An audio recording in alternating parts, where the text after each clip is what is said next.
This humble plant, it can do so many things. Find out what it is, how it can help your dogs or cats in this video.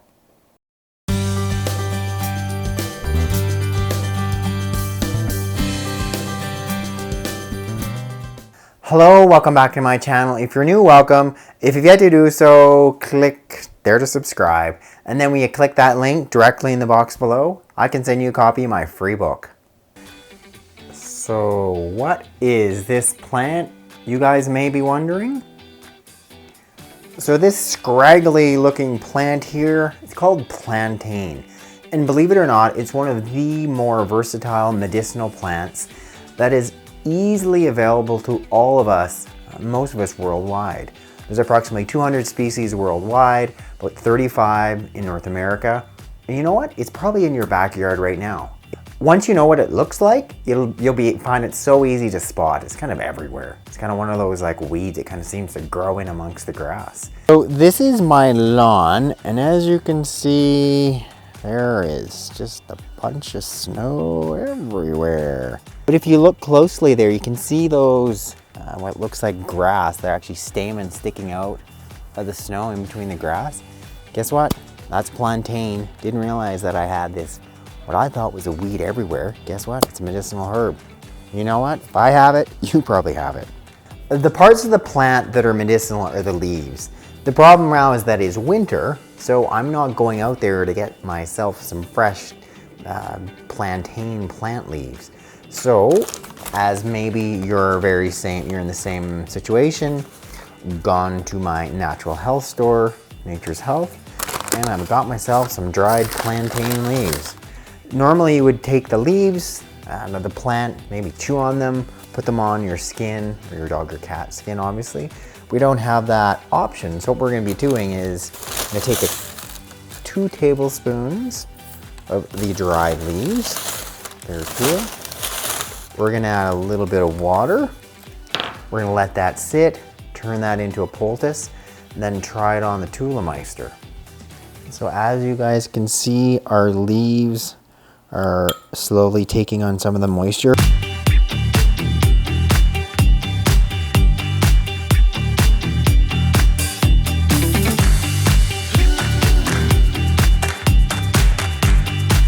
So there's a couple of different reasons why you want to be using plantain topically.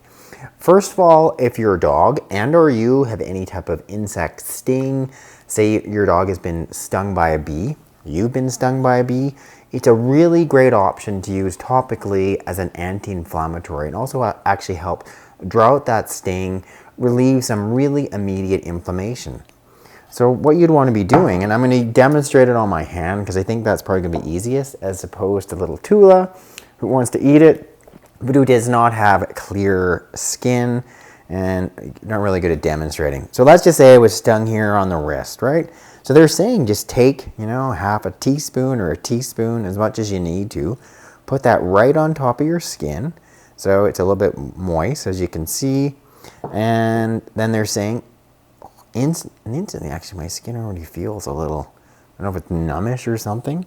Then they're saying just go ahead and just use something like a gauze on top of here topically, and then wrap that. So what I've got, and what I'm realizing is it's hard to do stuff to yourself sometimes and show it in a video. So I've got some vet wrap, put on some gauze, and I'm just gonna wrap my pretend insect sting with the vet wrap, maybe. I can get that to stay, because it's really hard to wrap yourself and show it in video. And look all pro. Okay, there it is, Tula. I've got myself all wrapped, and already it actually does feel a little, I don't know, is it numbish is the word, but I'm like, So I could see how, and there is thousands of people that will attest to this. So your dog has something, they've been stung by something, they've got some type of welt, you have, get yourself a plantain leaf, chew it up, put it on there, or get yourself some dried plantain, add a little bit of water, wrap it up. Ta-da.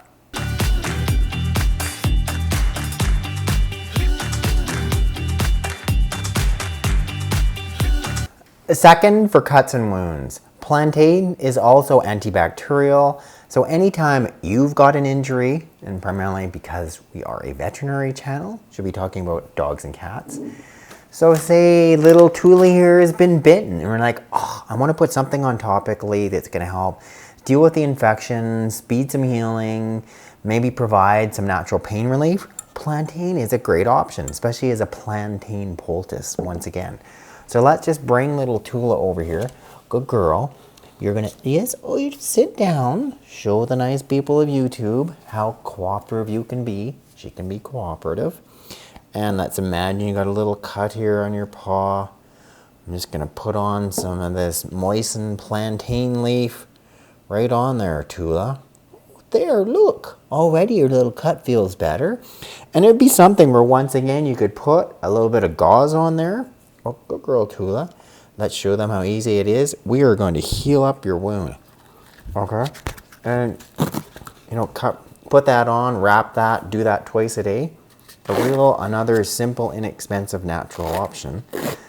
That is 1, antibacterial, 2, providing some natural pain relief. And that's kind of what you want if you've got a cut or a bite, some type of secondary infection. There it is, little Tula. And the good thing with the vet wrap using it is that you can reuse it. So you unwrap the vet wrap, change out the gauze, put on some more plantain, and do that twice a day. There you go, little Tula. Your leg wound's gonna heal so fast. As you can see, Tula now has that serious leg injury. Tula, show them how well you don't even want to walk on your leg. You poor little thing. No. Yes, it is just for the video, but it'd be a simple, easy thing. Most dogs would take the wrapping of their foot fine. Tula maybe not so much. He's like, what is going on? It's okay, little poodle.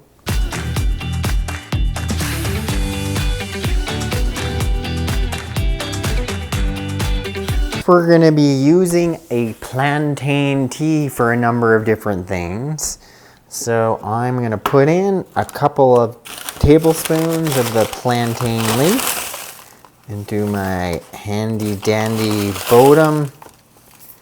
There it is, Tula. Add myself about a cup of hot water, which is about, I think it's about there. You want to really let this sit for a good 10 minutes. And I don't want to make you guys sit here for 10 minutes. So we're gonna let this sit for 10 minutes and try out some more remedies. Our plantain tea has now turned a cloudy brownish yellow. It's now ready.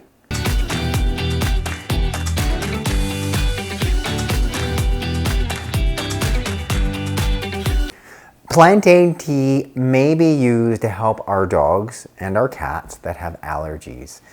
It has an antihistamine type quality as far as helping relieve some of the allergy symptoms. People find it to be helpful and effective with some of them that have sort of hay fever. Some of these are seasonal or inhalant allergies. As far as like doses, they kind of vary. But if you've got 2 to 3 tablespoons of dried plantain leaf, about a cup of water, about 1/4 of a cup or 20 pounds of body weight. So a little Tula here, she would need about 1/4 of a cup. And that 1/4 of a cup, that equates to 4 tablespoons. So that's what's going in, little Tula. I'm just curious to see if I put in 4 tablespoons, offer it to her, will she even think about consuming it?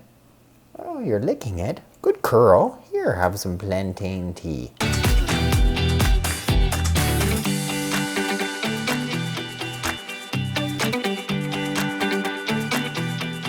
Fourth, say your dog has a cough that is just not going away.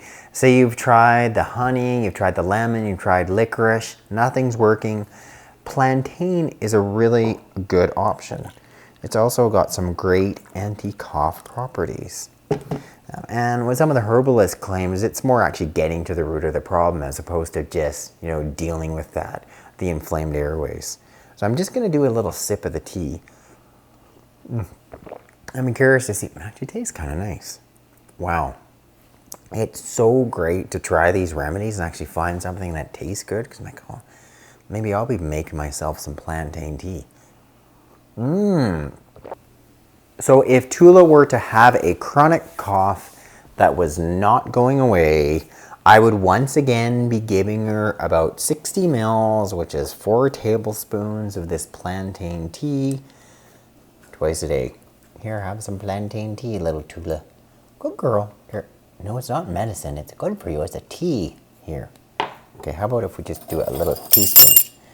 Show the people of YouTube how you drink it. Oh, good girl. Oh, you like plantain.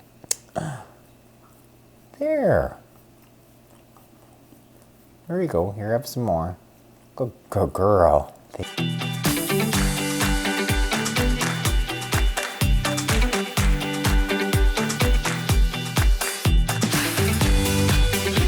Fifth big use for plantain is for GI disorders.